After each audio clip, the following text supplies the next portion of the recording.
ទៀតហើយលើកមួយផ្ទះកន្លែងនេះចេញក្រៅទីឲ្យស្រាល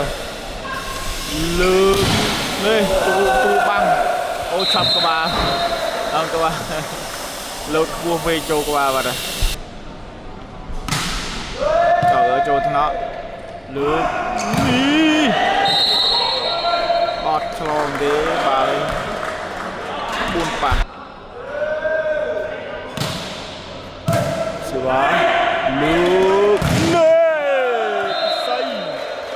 សៃល្អម្លេះទេអូយ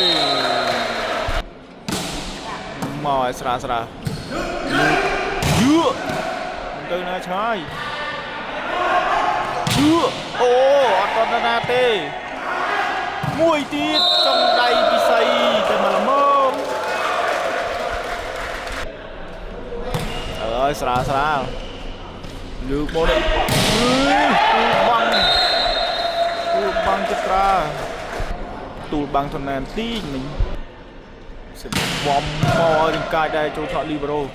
លើកនេះរកទីចូលមុខមានចេតនាទេបាទតូនណា